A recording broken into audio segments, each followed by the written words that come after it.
Alright guys, तो इस पूरे प्रोग्रामिंग फॉर प्रॉब्लम सॉल्विंग यानी कि पीपीएस या फिर कंप्यूटर प्रोग्रामिंग के वन शॉट में will be covering all these units one by one. This is the entire syllabus that will be following. Fundamentals of computer के बारे में पहले डिस्कस करेंगे, then will be moving on to number system. फिर हम लोग सी programming को बहुत अच्छे से समझेंगे along with the codes. So basically will be diving deep into each and every thing. हम लोग प्रैक्टिकली कोड भी करके देखेंगे हर एक कॉन्सेप्ट को, जिससे जो भी एग्जाम में तुम्हारे क्वेश्चन आते हैं उसमें से कोई भी क्वेश्चन तुम्हारा मिस ना हो. Okay, so will be going through the flash cards first. काफी अमेजिंग फ्लैश कार्ड्स हम लोगों ने तुम लोगों के लिए बना रखे हैं along with the diagrams as well, जो तुम लोग डायरेक्टली जाके एग्जाम्स में ड्रॉ कर सकते हो. Along with that, we'll be discussing the past 4-5 years के PYQ papers as well, so that इससे हमें प्रॉपर क्लियर आइडिया लग जाए कि किस टाइप के क्वेश्चंस पूछे जा रहे हैं एंड किस टाइप से हम लोग उन्हें आंसर कर सकते हैं. So if you haven't studied anything for your programming for problem solving, और it could be with the name of computer programming as well, don't worry, इस पूरे वन शॉट में हम लोग सारी चीजों को कवर कर लेंगे. Okay, so let's start with the very first unit, that is fundamentals of computer.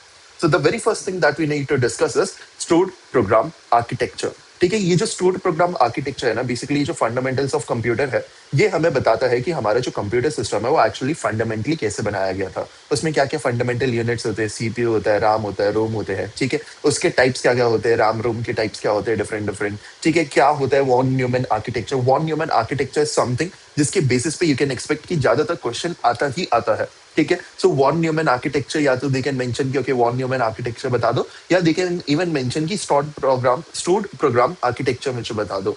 And this is one and the same thing. ठीक है, दोनों चीजों का मतलब एक ही है. So stored program architecture is also known as von Neumann architecture. The stored program concept is a fundamental principle of computer design. यही वो सबसे पहला आर्किटेक्चर है जो आज तक भी फॉलो किया जाता है काफी मॉडर्न सिस्टम्स में. And this was the very first system, this was the very first architecture जिसके बेसिस पे हमारे जो कंप्यूटर सिस्टम्स है वो काफी एफिशिएंट बनने चालू हुए थे. ओके, एंड इसने काफी ज्यादा प्रॉब्लम्स भी सॉल्व की थी, that will be saying. The stored program concept is a fundamental principle of computer design, largely attributed to John von Neumann. अब न्यूमैन आर्किटेक्चर या वॉन न्यूमैन आर्किटेक्चर का नाम क्यों पड़ा? Because the developer, the man behind creating it was himself named as John von Neumann. तो यही उनका नाम था एंड इन्हीं के नाम की बेसिस पे हम लोगों को वॉन न्यूमैन आर्किटेक्चर हमें मिला. Before this concept, early computers like ENIAC had to be physically rewired to perform different tasks. ठीक है, इससे पहले जो हम लोगों का कंप्यूटर सिस्टम फॉलो हुआ था दैट वाज ENIAC. ठीक है, we'll be seeing अभी generations as well. I've prepared these notes for you guys as well. You can find these links in the description or in the pinned comments. तो हम लोग computer generation को भी discuss करेंगे because इसकी basis पे भी क्वेश्चन पूछे जा सकते हैं. We won't be leaving any topic, don't worry, तुम लोगों के एग्जाम में कोई भी क्वेश्चन नहीं मिस होने वाला है. ओके, सो इस कॉन्सेप्ट से पहले, इस वॉन न्यूमैन आर्किटेक्चर से पहले ENIAC सिस्टम फॉलो होता था, जिसमें बेसिकली हम लोगों को कंप्यूटर को या फिर जो वायर्स होते थे उसको बार बार रिवायर करना पड़ता था अगर हम लोगों को अलग अलग टास्क परफॉर्म करने होते थे. The stored program architecture revolutionized computing by proposing both the program instructions and the data should be stored in the same electronic memory. That means जो तुम्हारे प्रोग्राम की इंस्ट्रक्शंस है, ठीक है, जो तुम प्रोग्राम लिख रहे हो, जो तुम कोड लिख रहे हो, एज वेल एज जो उसका डेटा है, जहाँ से वो डेटा फेच हो रहा है, या डेटा जो तुम स्टोर करना चाह रहे हो यूजर से इनपुट लेके, या ओवरऑल जो भी डेटा तुम स्टोर करना चाह रहे हो, वो सेम इलेक्ट्रॉनिक मेमोरी में तुम्हारा स्टोर होना चाहिए. ठीक है, दैट मीन्स रैम एंड रोम का कॉन्सेप्ट बेसिकली यहाँ पे हमें मिल गया था. कोर कंपोनेंट्स क्या होते हैं? First of all let me show you the diagram of this. Okay, so this is the von Neumann architecture. यही सेम डायग्राम तुम्हें बनाना है. First of all is your CPU, that is your like central processing unit. अभी इसकी functioning and all हम लोग कुछ topics भी डिस्कस करेंगे, कुछ पॉइंट्स भी डिस्कस करेंगे इससे रिलेटेड. इसके अंदर ही तुम्हारे दो चीजें आती है, control unit and arithmetic logic unit. जो तुम्हारा कंट्रोल यूनिट होता है वो बेसिकली डेटा फ्लो को मैनेज करता है एंड कैसे कैसे ऑपरेशंस किस किस ऑर्डर में, किस किस क्रोनोलॉजिकल ऑर्डर में परफॉर्म किए जाएंगे ALU में, उसको कंट्रोल करता है. एंड ALU जो होता है, जो तुम्हारा अरिथमेटिक लॉजिक यूनिट होता है, वो arithmetic as well as logical operations के लिए रिस्पॉन्सिबल होता है. जैसे अरिथमेटिक ऑपरेशंस हो गए तुम्हारे addition, subtraction, multiplication, division. And logical operations हो गए तुम्हारी जैसे एंड हो गया, और हो गया, नॉर हो गया, वो सारे ऑपरेशंस. ओके, अब ये जो सीपीयू होता है ये तुम्हारा डायरेक्टली कनेक्टेड होता है मेमोरी से. अब इसका मेमोरी का structure you can draw one more thing, you can put RAM and ROM both the things over here. ठीक है, एक बॉक्स बनाना, उसके अंदर रैम एंड रोम दोनों चीजें लिख देना एंड ये तुम्हारा यहाँ पे मेमोरी यूनिट हो जाएगा. अब यहाँ से कंट्रोल यूनिट से कंट्रोल इंस्ट्रक्शंस तुम्हारे मेमोरी यूनिट की तरफ जाएंगे एंड यहाँ से डेटा और इंस्ट्रक्शंस जो है वो तुम्हारे फ्लो होते रहेंगे. मेमोरी यूनिट से डेटा इंस्ट्रक्शंस वापस जाएंगे ALU के पास एंड ALU उसके बेसिस पे कैलकुलेशंस करके वापस तुम्हारे डेटा भेज देगा तुम्हारे मेमोरी यूनिट में. इनपुट यूनिट से डेटा गैदर होकर तुम्हारा सीपीयू के पास जाएगा एंड सीपीयू से डेटा तुम्हारा वापस आउटपुट यूनिट की तरफ जाएगा. Okay, so this is the diagram that you need to make and this is the stored program architecture और your von Neumann architecture. Okay, अब इसके कुछ कंपोनेंट्स को डिस्कस कर लेते हैं. First of all is your CPU. This is the brain of the computer. It consists of ALU, which performs mathematical and logical operations. ठीक है, सीपीयू में दो चीजें, arithmetic and logic unit as well as your control unit. अब जब भी तुम्हें CPU के बारे में कुछ एक्सप्लेन करना हो, तुम इन पॉइंट्स को एक्सप्लेन कर सकते हो बेसिकली. ठीक है, ALU क्या होता है, CU क्या होता है, एंड इनके दोनों के एडवांटेजेस क्या होते हैं या क्या क्या फंक्शनिंग होती है, वो चीजें you can mention. The control unit directs the operation of processor by fetching, decoding, and executing instructions of the memory. Memory unit जो होता है, it is also known as the primary memory or RAM in this case. It holds both the instructions of the program currently being executed and the data those instructions manipulate. The single unified memory is the hallmark of von Neumann architecture. ठीक है, ये single unified memory है जो तुम्हें memory unit में मिलती है. That is your RAM over here. अब इसी में तुम्हारे इंस्ट्रक्शंस भी सेव होंगे. दैट मींस तुम्हारा कोड वगैरह जो है वो यहीं पे सेव होगा, यहीं पे रन होगा बेसिकली. एंड उसके बाद तुम लोगों का जो डेटा है जिसको भी तुम स्टोर करना चाहते हो, जिस पे ऑपरेशंस वगैरह परफॉर्म करना चाहते हो, वो भी तुम लोगों का मेमोरी यूनिट में सेव होगा. Input devices are the ones जिससे हम लोग इनपुट लेते हैं, जैसे कीबोर्ड हो गया, ठीक है, तुम्हारा माउस हो गया, ठीक है, स्कैनर हो गया. इन सारी डिवाइसेस से हम लोग इनपुट लेते हैं. आउटपुट डिवाइसेस हो गए तुम्हारे, जैसे मॉनिटर हो गया, जिससे हम लोगों को बेसिकली आउटपुट रिसीव होता है. System buses, communication pathways that connect the CPU, memory, and input-output devices. The data bus carries the actual data. अब system buses होते हैं जो आपस में इन different components को connect करके रखते हैं. सबसे पहले is your data bus. Data bus क्या करेगा? Data का flow को carry करेगा या data को flow करने में help करेगा. ठीक है, so basically data bus is responsible for carrying of data from one place to another place. Address bus जो है, it carries the memory addresses. कि for example तुम्हें कोई data जो है उसको fetch करना है. अब वो कहीं ना कहीं किसी एक स्पेसिफिक लोकेशन पे, लेट्स से 0xFF ऐसे एक स्पेसिफिक लोकेशन पे स्टोर्ड होगा, राइट. तो अब उस लोकेशन से अगर हमें उस डेटा को फेच करना है तो हमारा एड्रेस बस वहां पे यूज होता है. And the control bus that carries control signals. ठीक है, कंट्रोल बस कंट्रोल सिग्नल्स को कैरी करने में हेल्प करेगा. दैट मींस कब कौन सा जो तुम्हें टास्क है वो परफॉर्म करना है, कब कौन सा ऑपरेशन एग्जीक्यूट होना चाहिए, ठीक है, किस हिसाब से तुम्हारा पूरा ओवरऑल डेटा फ्लो होना चाहिए, एड्रेसेस कहाँ से फेच होने चाहिए, ये सारी चीजें कंट्रोल बस जो है वो हैंडल करता है. It handles read and write commands. The fetch, decode, execute cycle. ठीक है, तो von Neumann architecture में fetch, decode, execute cycle work कैसे करती है? In a stored program computer, execution happens in a continuous loop. Fetch, the control unit fetches the next instruction from the memory using the program counter, which holds the address of the next instruction. सबसे पहले fetch होता है, then decode होता है, then execute होता है. Fetch में क्या होता है? सबसे पहले जो तुम्हारा कंट्रोल यूनिट है वो मेमोरी से फेच करते हैं कि क्या इंस्ट्रक्शन दिया गया है. ठीक है, फॉर एग्जाम्पल तुमने कोई सी का प्रोग्राम लिखा या पाइथन का कोड लिखा, कुछ भी कोड तुमने लिखना स्टार्ट किया. अब इसमें क्या होगा? सबसे पहले एक इनिशियल पार्ट होगा. ठीक है, for example if you are writing a C program, hash include standard I dot H. ठीक है, उसके बाद तुम इंट मीन वॉइड लिख के जैसे ही प्रिंट एफ में हेलो लिख रहे हो या कुछ भी स्टेटमेंट लिख रहे हो, राइट, जैसे ही तुम लोगों ने ये स्टेटमेंट लिखनी चालू की, इसमें इंस्ट्रक्शंस है कि सबसे पहले जो ऊपर लाइब्रेरी है या जो हेडर फाइल है उसको इंपोर्ट करना है हम लोगों को, उसको इंक्लूड करना है. उसके बाद स्टेप बाय स्टेप नीचे जाना है. तो सबसे पहले कंट्रोल यूनिट क्या करेगा? सबसे पहला, सबसे टॉप मोस्ट जो तुम्हारा इंस्ट्रक्शन है उसको फेच करेगा मेमोरी में से. सेकंड क्या होगा? Decode. The instruction is decoded by the control unit to understand what operation is required. उसके बाद जो कंट्रोल यूनिट है वो उसे डिकोड करेगा कि अच्छा ठीक है, मुझे इंस्ट्रक्शन तो मिल गया, फेच तो कर लिया मैंने, अब इसके बेसिस पर मुझे क्या काम करना पड़ेगा. For example the first instruction was 4+5. ठीक है, दो ऑपरेटर्स, दो यहाँ पे तुम लोगों के पास नंबर्स है जिसमें एक ऑपरेशन, एडिशन ऑपरेशन परफॉर्म करना है. तो अब तुम्हारा जो कंट्रोल यूनिट है वो क्या करेगा? अब वो मेमोरी में जाएगा, उसके बेसिस पे 4 और 5 को फेच करेगा, एएलयू को देगा एंड उसको बोलेगा इसमें अरिथमेटिक ऑपरेशन परफॉर्म कर दो. फिर जो रिजल्ट होगा वो या तो तुम्हें आउटपुट में डिस्प्ले कर देगा या अगर तुमने मेंशन कर रखा होगा स्टोर करना है तो वो मेमोरी यूनिट में स्टोर कर देगा. Okay, execute. The third step is execute. The ALU performs the operation on the data, and the result is stored either in register or back in the memory. Advantages of the von Neumann architecture. The primary advantage is immense flexibility. Changing the program is as simple as loading new instructions into the memory. ठीक है, अब पहले के time पे क्या होते थे ना, पंच कार्ड्स भी हुआ करते थे. ठीक है, जब वॉन न्यूमैन आर्किटेक्चर नहीं था, बेसिकली उससे पहले हमारे पास पंच कार्ड्स हुआ करते थे. So you can consider this as a punch card. ठीक है, अब इस पे कुछ लाइन ऑफ इंस्ट्रक्शंस मैंने लिखा है, ऐसे 100 पंच कार्ड्स तुम अज्यूम करो मेरे पास है, ठीक है। अब हर एक पंच कार्ड पे ना 2-3 लाइन ऑफ कोड लिखी हुई है। तो मैं क्या करूंगा, जैसे for example if I am having this as the CPU, ठीक है, या फिर ये जो मेरा सीपीयू है या जो ब्रेन ऑफ कंप्यूटर है, अब मुझे बेसिकली सीपीयू में क्या करना है, इंस्ट्रक्शंस को फीड करना है। तो मैं क्या करूंगा, सबसे पहले जाऊंगा, एक पंच कार्ड लगाऊंगा, ठीक है, एक पंच कार्ड लग गया। अब ये क्या करेगा, ये उसको रीड करेगा। इतने what do I have to do it, मुझे यहाँ पे बैठना पड़ेगा, अच्छा ठीक है, फेच करने दो, इसे इसे इंस्ट्रक्शंस को रीड करने दो। फिर जैसे ही ये हम लोगों का इंस्ट्रक्शन खत्म हो जाएगा, फिर मैं दूसरा पंच कार्ड यहाँ पे डाल दूंगा। फिर मुझे वेट करना पड़ेगा कि अच्छा ठीक है, अब इसे पढ़ने दो। अब लेट से मैंने गलत ऑर्डर में कोई हम लोगों का जो पंच कार्ड है वो पुट कर दिया, ठीक है। लेट से 1 2 3 4 था, मैंने 1 2 4 पुट कर दिया। अब इससे क्या होगा, पहले के जो पंच कार्ड्स मेरे गए हुए थे वो गलत ऑर्डर में हो जाएंगे एंड जो मेरा पूरा का पूरा प्रोग्राम है वो क्रैश कर जाएगा। So I have to restart again from the very first punch card, ठीक है। तो इतना लेंथी प्रोसेस हुआ करता था, बट वॉन न्यूमैन आर्किटेक्चर में वो चीज हम लोगों को नहीं देखने को मिलती है। The primary advantage is immense flexibility. Changing the program is as simple as loading new instructions into the memory.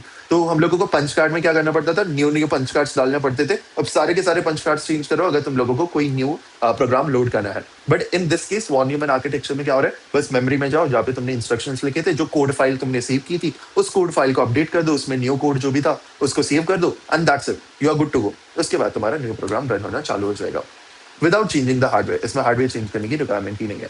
However, because both data and instructions share the same bus to the CPU, a phenomenon known as the von Neumann bottleneck occurs. Bottleneck का मतलब क्या होता है? अब इसमें because same like data bus use हो रही है to share the instructions as well as data, ठीक है? उसकी वजह से बॉटल आ जाता है। बॉटल तब होता है जब दोनों तरफ से डेटा बहुत ज्यादा आ रहा हो, या एक तरफ से डेटा एक के बाद एक के बाद एक के बाद जा रहा हो एंड ऊपर डेटा वेट कर रहा हो, ठीक है, डेटा या इंस्ट्रक्शंस वेट कर रहे हो। For example I will give you a very lemon terms example of this. अब डेटा एंड इंस्ट्रक्शंस दोनों चीजें एक ही बस के थ्रू, एक ही वायर के थ्रू फ्लो हो रही है, समथिंग लाइक दैट। अब तुमने डेटा भेजा, इंस्ट्रक्शन भेजा, डेटा भेजा, इंस्ट्रक्शन भेजा। अब डेटा भेजा था, वो एग्जीक्यूट हो गया, ठीक है, या वो यूज में आ गया। देन तुमने इंस्ट्रक्शन भेजा, वो इंस्ट्रक्शन ने बोला कि ठीक है मुझे कुछ ऑपरेशंस परफॉर्म करने हैं। इतने क्या होगा, ये जो बाकी का डेटा और इंस्ट्रक्शंस तुम लोगों के पास है ना, वो वेट करते रहेंगे जब तक पिछले वाला पार्ट जो है वो खत्म नहीं हो रहा। उसके बाद तुमने कुछ और चीजें फेच कर रखी थी तो वो लाइन में ऑर्डर में लगी हुई है। एंड ये चीज जो ऊपर you are having your data या फिर you are having your instruction, ये चीज निकल नहीं पा रही है because of the reason, because of the fact कि पहले का जो डेटा था या जो पहले का इंस्ट्रक्शन था तुम्हारा, वो अभी तक एग्जीक्यूट नहीं हुआ है completely. So this is bottleneck, जहाँ पे तुम्हारा जो डेटा है या जो तुम्हारी इंस्ट्रक्शंस है वो at some point of time stick हो जाते हैं, जिसकी वजह से वो एग्जीक्यूट नहीं हो पाते एंड उसकी वजह से डिले आने चालू हो जाते हैं।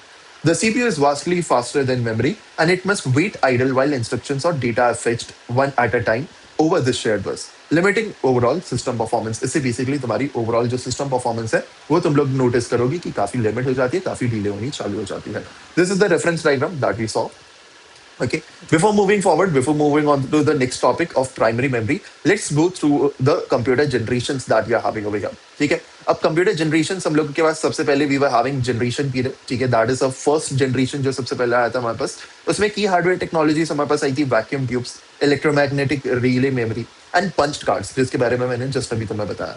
अब इसमें की सॉफ्टवेयर टेक्नोलॉजीज क्या थी, machine and assembly languages use हुआ करती थी, स्टोर्ड प्रोग्राम कॉन्सेप्ट यूज हुआ करता था and mostly scientific applications use हुआ करती थी।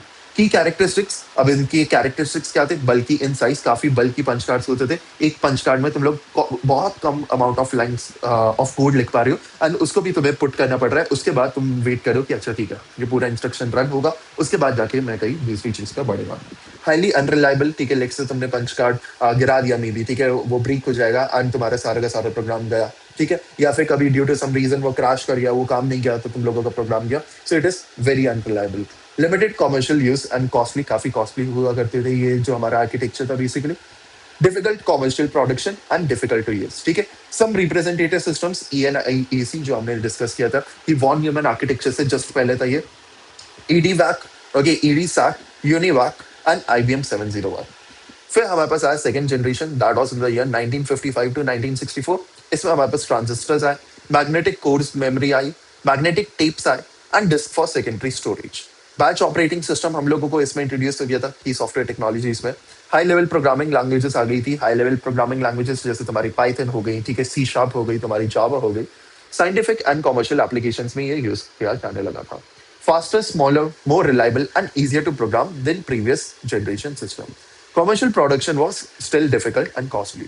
इसमें तुम्हारे रिप्रेजेंटेटिव सिस्टम कौन कौन सा है?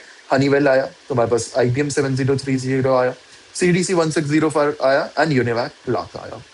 नेक्स्ट जनरेशन आया तुम्हारा third generation, that is your 1964 to 1975, जिसमें तुम्हें देखने को मिलेगा कि तुम्हारे आईसीज आए with SSI and MSI technologies, ठीक है, small scale integration and medium scale integration technologies तुम लोगों की आ गई। लार्जर मैग्नेटिक कोर्स होने लगे मेमोरी में, लार्जर कैपेसिटी डिस्क होने लगी एंड मैग्नेटिक टेप्स यूज होने लगी सेकेंडरी स्टोरेज के लिए। इसमें तुम्हें मिनी कंप्यूटर्स मिल गए as well as compatible family of computers हमें रिसीव होने चालू हो गए।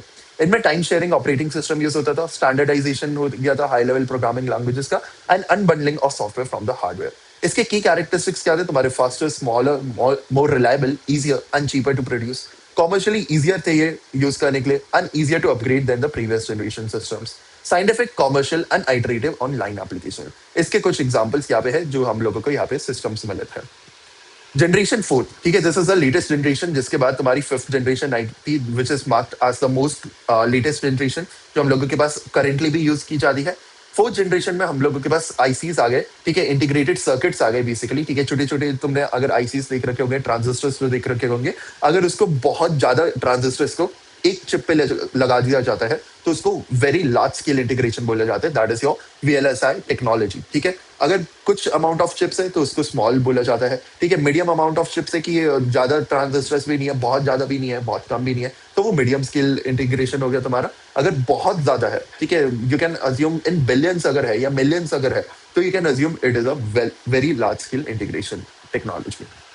इसमें माइक्रो प्रोसेसर्स तुम्हें मिल गए, सेमीकंडक्टर मेमोरी तुम्हें मिल गई, large capacity hard disk as inbuilt secondary storage, magnetic tapes आ गई, फ्लॉपी डिस्क आ गई। Okay, these are some more points that you can read out as well. Supercomputers based on parallel vector processing.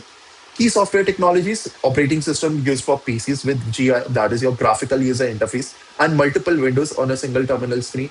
Multiprocessing OS with concurrent programming languages, Unix operating system with C programming language, and object-oriented design and programming. ये सारी तुम्हारी fourth generation में ही आ गई थी।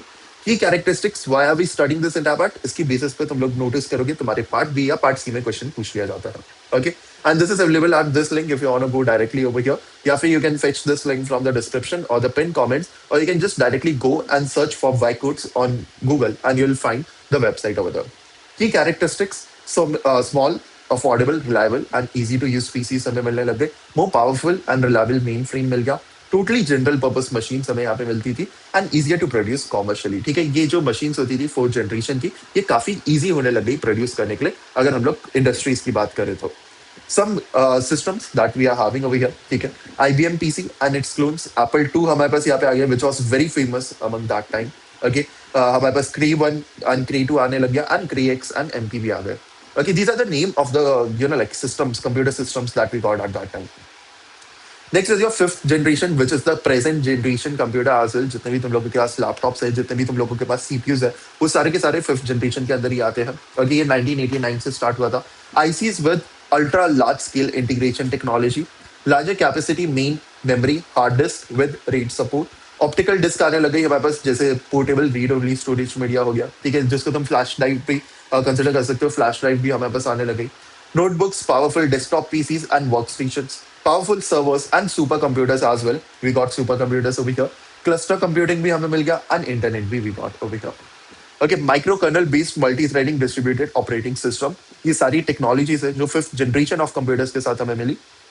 Parallel programmings like MPI and PVM. We got Java over here. World wide web हमें मिल गया, ठीक है, WWW, जिसके बेसिस पर पूरा का पूरा इंटरनेट हमारा काम करता है। Okay, multimedia internet applications and more complex super computing applications. की कैरेक्टरिस्टिक्स क्या है इसके? पोर्टेबल कंप्यूटर्स हम लोगों को मिल गए, powerful, cheaper, reliable and easier to use desktop machine हम लोगों को मिल गई, ठीक है। पावरफुल सुपर कंप्यूटर्स हम लोगों को मिल गए, high uptime due to hot pluggable components, ठीक है। हाई अप टाइम बेसिकली हम लोग देखते हैं आज के टाइम पे कि हम लोगों की जो सिस्टम्स है ना, वो काफी टाइम पे काफी ज्यादा हीट कर जाते हैं, but at the same time they can bear that heat, ठीक है। उनमें फैन सिस्टम आ गया, कूलिंग सिस्टम्स आ गए, जिसकी वजह से वो काफी ज्यादा हाई एफिशिएंसी काम भी कर पाते हैं। Rapid software development is possible. Some system examples: IBM notebooks, Pentium PCs, Sun workstations, and IBM SP2. Okay, so this is the entire part, and the 5 basic operations of any computer system is inputting, storing, processing, outputting, and controlling your entire data. Okay, this is the like basic organization of a computer system that you can make. Program and data तुम लोगों का input unit के through input में जाएगा। Storage unit में you will be having secondary storage and your primary storage हो गया। Next is your control unit and ALU, ये तुम्हारा सीपीयू के अंदर आता है, ठीक है। ये जो स्टोरेज यूनिट है उससे डेटा तुम्हारा आउटपुट फ्लो होता है आउटपुट यूनिट के थ्रू एंड हम लोगों को रिजल्ट्स बेसिकली मिलते हैं। अब ये जो proper arrows you are seeing over here, it indicates flow of instructions and data, and these dotted arrows that you are seeing over here, it indicates the control exercised by the control unit. Basically ये जो dash है, you can see ये control unit के instructions follow हो रहे हैं यहाँ पे। एंड यहाँ पे ये जो double arrows you are seeing या proper arrows, dark solid arrows that you are seeing over here, ये शो कर रहे हैं कि अच्छा डेटा यहाँ से फ्लो हो रहा है, यहाँ तक जा रहे हैं, इंस्ट्रक्शन ऐसे फ्लो हो रहे हैं, ऐसे जा रहे हैं, एंड यहाँ पे ऐसे इंस्ट्रक्शन जो है वो एक्सचेंज किए जा रहे हैं। Okay, input unit, output unit, storage unit, हर चीज की definition you will find over here, ठीक है। स्टोरेज के अब हम लोग टाइप्स पे आ जाते हैं। सबसे पहले we are having a primary memory. Primary memory is also known as the main memory, ठीक है। इन दो स्टोरेज यूनिट्स की हम लोग बात करें जो हम लोगों ने यहाँ पे जस्ट अभी देखा है, secondary storage and your primary storage हुई है, ठीक है। अगर कहीं पे भी एग्जाम में पूछा जाए basic organisation of a computer system, तो तुम लोगों को ये वाला डायग्राम ड्रॉ करना है। बट अगर पूछा जाए वॉन न्यूमन आर्किटेक्चर, तो मैंने तुम लोगों को जो फ्लैश कार्ड्स में डायग्राम दिखाया था वो ड्रॉ करना है तुम लोगों को। Okay, primary memory is also known as the main memory. Okay, it is a memory computer hardware that is directly accessible by the CPU without the use of computer's input or output channels. It is used to store data and instructions that are currently being processed. Okay, it is generally faster but has lower capacity compared to the secondary storage. ठीक है, RAM versus ROM की भी तुम लोगों को यहाँ पे चीजें पूछ ली जाती है, ठीक है। तो वो भी चीज हम लोगों को डिस्कस करनी है। Will be discussing a lot of things in the PYQ papers as well, because we will be seeing over there कि किस टाइप के क्वेश्चंस पूछे जा रहे हैं एंड कैसे हम लोग उन्हें आंसर कर सकते हैं। Random access memory, the very first type of your primary memory or your main memory is RAM. That is the working space of the computer. It is volatile, meaning it loses its content when the power is turned off. ठीक है, RAM जो होता है वो volatile होता है। On the other hand, you are having ROM जो हमारा like non volatile होता है। वोलेटाइल का मतलब है जैसे ही तुम लोग अपने कंप्यूटर को शट डाउन कर दोगे या फिर अपने फोन वगैरह को शट डाउन कर दोगे, RAM पे जितना भी कंटेंट होता है ना वो उड़ जाता है। That is not stored for ever. But तुम लोग जैसे ही अपना फोन ऑन करोगे, यू विल सी कि अच्छा ठीक है मेरा फोन ऑन हो रहा है, मेरा लैपटॉप, मेरा मैक ऑन हो रहा है, because the entire data, entire operating system is not stored on your RAM, it is stored on your ROM. वहाँ पे वो non volatile amount of storage होती है, वो non volatile type of storage होती है हमारी, बिकॉज वो इलेक्ट्रिसिटी जैसी चली जाती है उसके बाद भी कंपोनेंट्स को स्टोर करके रखती है। तो जब तुम्हारा बूटअप होता है कोई भी कंप्यूटर या कोई भी फोन या कोई भी सीपीयू, बेसिकली जो तुम्हारा ऑपरेटिंग सिस्टम होता है तुम्हारा रैम में नहीं स्टोर होता है, रोम में स्टोर होता है। रोम से वो डेटा फेच किया जाता है, रैम में लोड करा जाता है, वो ऑपरेटिंग सिस्टम की जितनी भी कैलकुलेशंस है, जो भी ऑपरेशंस है, जो भी इंस्ट्रक्शंस है, वो सारे तुम्हारे रैम में रन करते हैं। उसके बाद फिर हमेशा के लिए वो forever it is stored on your ROM, ठीक है। फिर तुम्हारा सीपीयू, तुम्हारा मैक, तुम्हारा फोन ऑन हो जाता है एंड उसके बाद इट स्टार्ट्स फंक्शनिंग। ओके, सो जब भी तुम कोई भी ऐप ओपन करते हो एज वेल, कोई भी डॉक्यूमेंट ओपन करते हो, वो हमेशा रोम में ही स्टोर्ड रहता है, but as soon as you click on it वो हमेशा रैम में लोड होते हैं and then it is open in front of you. Okay, static RAM, these are the types of RAM, ये भी काफी इंपॉर्टेंट है। First is you are having your static RAM over here, ठीक है। Also RAM, it allows data to be read or written in almost the same amount of time, same time पे या तो तुम रीड कर सकते हो डेटा को या तो राइट कर सकते हो, regardless of the physical location of the data inside the memory.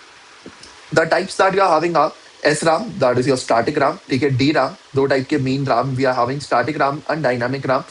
Retains data as long as power is supplied without needing to be refreshed, ठीक है। without needing to be refreshed मतलब कि ये हमेशा अपनी डेटा को स्टोर करके रखेगा, तुम्हें बार बार रिफ्रेश नहीं करना पड़ेगा जब तक पावर सप्लाइड है। It uses flip flops to store each bit. S RAM, अब फ्लिप फ्लॉप्स एक ऐसी चीज है जो तुम्हारे डिजिटल इलेक्ट्रॉनिक्स में basically next year, if you are currently in your first year, second year में तुम लोगों के बहुत डिटेल में आएगी, उसके भी वन शॉट्स हम लोगों ने अपलोड कर रखे हैं, make sure to check that out as well. SRAM is very fast, expensive, and takes up more space, making it ideal for CPU caching memory. जैसे L1, L2, L3 caches तुम लोगों के होंगे। Dynamic RAM, on the other hand, it stores each bit of data in a separate tiny capacitor. इसमें capacitors use हो रहे हैं, इसमें flip flops use हो रहे हैं. This is the very first difference that you are having. Okay, because capacitors leak charge, DRAM must be periodically refreshed. ठीक है, ये काफी बार refresh किया जाना चाहिए. But on the other hand, static RAM तुम्हारा refresh नहीं किया जाता है. It is slower than SRAM, but much cheaper and denser, making it the standard main system memory in computers. Next, you are having ROM, which is non-volatile memory. Data stored in ROM cannot be easily modified and remains intact when the computer is powered off. अगर power off है तुम्हारा computer, फिर भी तुम्हारा contents जो है वो ROM पे store होते हैं. It typically contains essential firmware. Mass ROM, this is the very first type, that is data written during the manufacturing process and can never be changed. अब तुम लोग अगर अपने लाइक विंडोज पे या मैक पे जाके लाइक सर्च करोगे तुम्हारे सिस्टम सेटिंग्स में, if you will go to about या if you will go to the storage, तुम लोग देखेगे तुम्हारे विंडोज का ओएस या तुम्हारे मैक का जो ओएस है यू आर हैविंग, वो हमेशा कुछ ना कुछ अमाउंट ऑफ स्टोरेज जो है वो लेके रखता है। That is your mask ROM over there. उसको तुम कभी भी डिलीट नहीं कर सकते हो, कभी भी चेंज नहीं कर सकते हो, वो बस एक ही टाइम पे अपडेट होता है, that is at the time of software updates. These are the different type of rooms that you're having. P-room, that is your programmable room, can be programmed only once. एक ही बार programme किया जा सकता है by a user using a special device. Once written, the data is permanent. Prom या P-room इस एक ऐसा type of room है जिसको एक बार तुमने प्रोग्राम कर दिया, उसका कंटेंट तुम इरेज नहीं कर सकते, उसको चेंज नहीं कर सकते, वो हमेशा एज इट इज रहेगा। EPROM, that is erasable programmable read only memory. ठीक है, सो बेसिकली ये ऐसा टाइप का रोम हो गया जिसको तुम प्रोग्राम कर सकते हो मल्टीपल टाइम्स, बिकॉज तुम इसको इरेज भी कर सकते हो।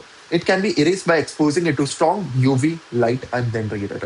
ये एक तरीका है जिसके थ्रू तुम इरेज कर सकते हो अपने कॉन्टेंट्स को रोम पे से। ईपी रोम के केस में जहाँ पे यूवी लाइट के बेसिस पे तुम थ्रो कर सकते हो UV light on that specific ROM and वो तुम्हारे कॉन्टेंट को इरेज कर देगा। EPROM electrically erasable programmable read only memory। ठीक है, can be erased and reprogram electrically। ठीक है, तो यहाँ पे ये यूवी लाइट के थ्रू हो रहा था ईपी रोम, एंड ईईपी रोम जो है वो तुम्हारे इलेक्ट्रिकली जो है वो रिप्रोग्राम किया जा सकता है without removing it from the computer. मतलब ऐसा नहीं है कंप्यूटर से निकाल के सनलाइट में ले गए या एक्चुअल में यूवी लाइट में ले गए एंड उसमें तुम वेट करो अच्छा ठीक है मेरा कंटेंट इरेज हो जाए या डेटा इरेज हो जाए, उसकी जगह इलेक्ट्रिकली भी ये प्रोसेस कैरी हो सकता है in case of your EEPROM. Flash memory used in USB drives and SSDs is a modern advanced type of EEPROM। Okay. Rule in boot process, basically rule क्या होते हैं अभी हम लोगों ने डिस्कस किया था। When a computer is turned on, the CPU first reads instruction from the ROM, especially the BIOS or the UEFI, ठीक है, basic input output system। The instructions perform a power on self test or your post operation and then load the operating system from the secondary storage into the RAM। secondary storage से जो तुम्हारा operating system होता है वो RAM में load किया जाता है, where the CPU can then execute it। वहाँ पे फिर CPU उसे execute करता है, उसके बाद तुम्हारा operating system जो है वो basically boot up हो जाता है, तुम्हारा computer जो है वो boot up हो जाता है। Then you see the loading screen or the mainly the login screen or the loading screen that you're having। Secondary storage, this is another type of storage that you're having। Secondary storage devices, they are non-volatile, long term memory के लिए ये required होते हैं, जिसे तुम लोग externally, if I am showing you this SSD, ठीक है, ये एक्सटर्नली मैंने कनेक्ट कर रखी है, ये एक्सटर्नली कुछ तुम डिवाइसेस कनेक्ट कर रहे हो, वो सारी की सारी चीजें तुम्हारी सेकेंडरी स्टोरेज डिवाइसेस के अंदर कंसिडर करी जाती है। It is not directly accessible by the CPU. Instead, data must be transferred into primary memory RAM before the CPU can process it. Secondary storage provides vastly more capacity than primary memory at much lower cost per byte, but it is significantly slower। Okay, in comparison to ROM or your RAM that you're having, secondary storage devices जो होते हैं वो comparatively slow होते हैं, ठीक है, but वो काफी cheap होते हैं because at like very less amount of money you can buy a very large amount of storage as well। For example, I'll give you a Mac का example that I'm having right now, ठीक है, MacBook में if you want to expand your storage, ठीक है, the version that I'm having right now is M4, that is of 256 gigs। अब अगर मुझे इसको 512 GB करना था तो इसमें ऑप्शन था कि तुम लोगों को 20,000 और इन्वेस्ट करना है, 20K और इन्वेस्ट करना है। So generally developers क्या करते हैं, basically they'll get an external SSD which will cost you around 7K to 8K depending on the amount of storage that you wanna buy। तो मैंने 500 gigs की एक external SSD purchase कर ली and instead of paying for 20,000 more okay of your like ROM that you're having over here, जो internally Mac में मेरा built आता वो obviously बहुत faster होता in comparison to this external SSD, but this is how you can save cost as well, and this is what video editors, your developers, your people working in the industries do। ठीक है, so basically external SSD के basis पे तुम अब ये Mac के साथ भी connect कर सकते हो, iPhone के साथ भी connect कर सकते हो। If you want to transfer the storage anywhere, you can do that as well। Okay, secondary storage provides vastly more capacity than primary memory at lower cost per byte। Magnetic storage uses magnetic represents patterns to represent data। This is the first type of secondary storage that we are having। Next type is hard disk और hard disk drive, ठीक है, जो हमारी पहले laptops में चला करती थी। अब जितने भी मॉडर्न लैपटॉप्स मैकबुक सब तुम लोग देखोगे उसमें तुम लोगों को एसएसडीज मिलेगी, that is your solid state drive. ठीक है, हार्ड डिस्क क्या होती थी, एक बेसिकली हम लोगों को डिस्क मिलती थी जो हमेशा रोटेट हुआ करती थी, ठीक है, वो हमारी हार्ड डिस्क हुआ करती थी एंड उसमें हम लोगों की basically read and write speed as compared to हम लोगों के जो एसएसडीज होती है वो काफी स्लो होती है, बिकॉज उसमें वो डिस्क मूव ऑन करती रहती है, ठीक है, एंड विद टाइम वो वेयर एंड टेयर भी कर जाती है, इसकी वजह से हमारा डेटा करप्ट भी हो सकता है। Consists of spinning magnetic platters and mechanical read-write heads on an actuator arm। They offer massive storage capacities at low cost, ठीक है, but in comparison to your SSDs, HDDs are much more cheaper। However, the mechanical moving part make them susceptible to the physical damage and relatively slow compared to solid state memory. ठीक है, SSD से slow होती है, but at the same time ये cheaper ज़्यादा होती है. Data is organized into concentric circles called tracks, which are divided into sectors. Basically, एक तुमने अगर डिस्क देखी होगी कभी हार्ड डिस्क अगर तुमने कभी नोटिस की होगी, so you'll notice कि उसमें ना जो डिस्क है वो बेसिकली फ्रेगमेंट्स में डिवाइडेड होती है. जो तुम्हारा बेसिकली क्लॉक स्पीड होती है एक, या जिस हिसाब से तुम्हारी डिस्क स्पीड होती है, वो सेगमेंट्स में तुम्हारा डेटा डिवाइड करके रखती है. I will give a very lemon terms example, जैसे सी ड्राइव हो गया, डी ड्राइव हो गया. ठीक है, ये तुम्हारी जो बेसिकली डिस्क होती है वो डिफरेंट डिफरेंट ड्राइव्स में डिवाइडेड रहती है, and as per the segments जिसमें वो डिस्क जो है वो डिवाइडेड है, उसके बेसिस पे तुम डेटा को फेच कर सकते हो. Next is your magnetic tape, one of the oldest storage mediums. बहुत पहले के टाइम पे ये यूज किया जाता था.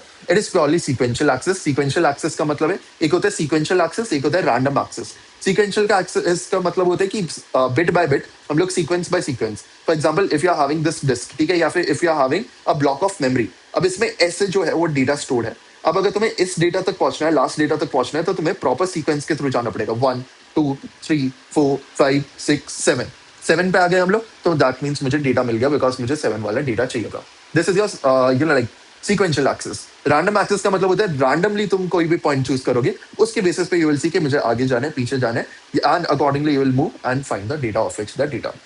One of the oldest storage medium, it is purely sequential access, while terribly slow for a random data retrieval. It is extremely cheap per terabyte and highly durable, making it the gold standard for massive enterprise data, archiving, and backups. Optical storage, इसके तुम्हारे different different types you are having over here. Uses lasers to read and write data. The surface of disk has microscopic pits and lands. A laser beam reflects differently off pits and lands represents using binaries, zeros and ones. इसके different different type you are having over here. CD, that is your compact disc. Typically stores around 700 MB or 700 megabytes over here. Used for audio and basic software. DVD, digital versatile disc, uses a final laser or a finer laser, allowing for tighter tracks and standard capacity of 4.7 gigabytes. Blu-ray disc uses a blue violet laser with an even shorter wavelength, achieving capacities of 25 gigs to 50 gigs per layer, used for HD movies and massive video games. Next is your solid state storage, that is your SSS over here or your flash memory over here. Uses electronic circuits, NAND flash memory. Okay, ये NAND gate इसमें use किया जाता है to store data persistently with zero moving mechanical parts. सबसे पहले you are having your SSD in this format, in this type. Okay, that is your solid state drives.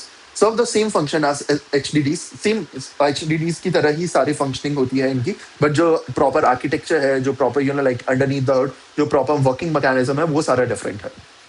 But are orders of magnitude faster. They drastically reduce boot times. काफी ज्यादा reduce कर देते हैं. अगर तुम्हारे पास कोई पुराना लैपटॉप होगा जिसमें हार्ड डिस्क लगी होगी, तुम किसी भी रिपेयरिंग सेंटर पर चले जाओगे, so they'll always tell you कि ओके हार्ड डिस्क जो आपकी है ना उसको रिप्लेस कर लो, उसमें SSD लगवा लो.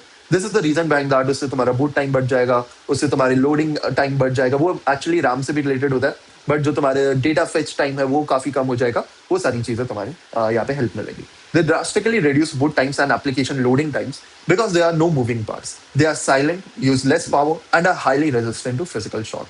The main drawback is a higher cost per gigabyte compared to HDDs. अगर तुम लोग 1 GB के लिए लेट से 1000 रुपीज दे रहे हो इन योर हार्ड डिस्क, ठीक है, that is very expensive actually. ठीक है, I will give you a very simple example. अगर तुम लोग 100 रुपीज फॉर 1 GB पे कर रहे हो, तो तुम्हें SSDs में वही चीज तुम्हें 200-300 GB में पड़ेगी. Okay, this is the comparison. For example if you want to buy HDD of like let say 500 GB और समथिंग, तुम्हें वो 2-2,500 में या 2-2.5 में मिल जाएगी. SSD लेने जाओगे वो तुम्हें 6-7,000 की एटलीस्ट मिलेगी. USB flash drives or SD cards, highly portable flash storage used for transferring files between devices and expanding storage in cameras and smartphones. Okay. There's also secondary storage type. Also जो SSD का मैंने price बता, that is the Samsung की SSD. अगर तुम लोग different different type of SSDs को explore करोगे, तो तुम्हें at a much cheaper price में मिल सकता है. That depends on your requirement. Okay. Next is your data access method. This is the another topic that we are having. ठीक है, different different methods. इसको हम लोगों ने just अभी थोड़ा सा discuss नहीं किया. An access method refers to the way a computer reads data reads data from or writes data to a storage medium. जिस फॉर्मेट में, जिस हिसाब से, जिस प्रोसेस को फॉलो करके डेटा रीड किया जाता है या राइट किया जाता है, उसको हम लोग डेटा एक्सेस मेथड्स बोलते हैं. The efficiency of a program often heavily depends on the access method utilized by the underlying hardware. Sequential access is the very first type of data access method that you're having. In sequential access, data must be accessed in a linear consecutive sequence. To reach a specific piece of data, the system must read through all preceding data items. Analogy or analogy you're having over here, like a cassette tape you're having. If you want to listen to a song, #5, that is the song number 5, you must fast forward past songs 1, 2, 3, 4. ठीक है, so this is a sequential access. Basically इसमें एक linear format में तुम लोगों का data जो है वो स्टोर होता है, और ये कॉन्जिक्यूटिव सीक्वेंस में होता है, एक के बाद एक चीजें स्टोर है प्रॉपर लाइन में. अगर तुम्हें 5th कस्टमर का ऑर्डर लेना है, तुम्हें पहले 1, 2, 3, 4 ये 4 कस्टमर्स के ऑर्डर को फुलफिल करना पड़ेगा. To reach a specific piece of data, the system must read through all the preceding data items. अगर तुम्हें 5th तक पहुंचना है, जैसे एग्जांपल दिया था, तो तुम्हें स्टार्टिंग के सारे आइटम्स को गो थ्रू करना पड़ेगा, उसके बाद तुम 5th तक पहुंचोगे. Hardware example, magnetic tape drives. Use case excellent for processing massive batches of data where every record needs to be read in order. Like payroll processing हो गया या generating monthly bank statement हो गया. अब इसमें तुम्हें हर एक specific sequence चाहिए. तो इन cases में जो तुम्हारा sequential data access method होता है वो काफी useful होता है. And for deep archive backups, speed जो होती है इनकी काफी slow होती है if you need to find a specific random piece of data. Next is your direct access or your relative access. Direct access allows the mechanism to jump directly to general vicinity of the data and then perform a short sequential search to find the exact item. Records are usually stored with a unique identifier or physical address. हर एक specific amount of data जो होता है तुम्हारा वो एक unique address के साथ stored होता है. Like a CD or vinyl record, you can move the laser needle directly to the start of the track of #5 or your song number 5 you're having by passing tracks 1 to 4. ठीक है, सो जो तुम्हारा 1, 2, 3, 4, 5 songs जो है ना वो properly एक specific location पे स्टोर होंगे. अब तुम्हें उनके मेमोरी एड्रेसेस पता होंगे. अब तुम्हें लेट से सॉन्ग नंबर 5 पे जाना है, having the memory address of that कि अच्छा ठीक है ये #404 पे सेव था, ठीक है, या #4010 पे सेव था, समथिंग लाइक दैट. तो मैं डायरेक्टली उस मेमोरी एड्रेस पे चले जाऊंगा एंड उस सॉन्ग को फेच कर लूंगा. Hardware examples, hard disk drives or your HDDs. The read-write head moved directly to the correct track of the cylinder, waits for correct sector to rotate under it, and then reads the data. Speed जो होती है in comparison to the previous one, it is much faster than sequential access for finding random data, but still involves mechanical latency. ठीक है, इसमें seek time जो होता है या rotational delay जो होता है वो यहाँ पे आ जाता है, जिसकी वजह से comparatively to random access कुछ cases में slow भी हो सकता है.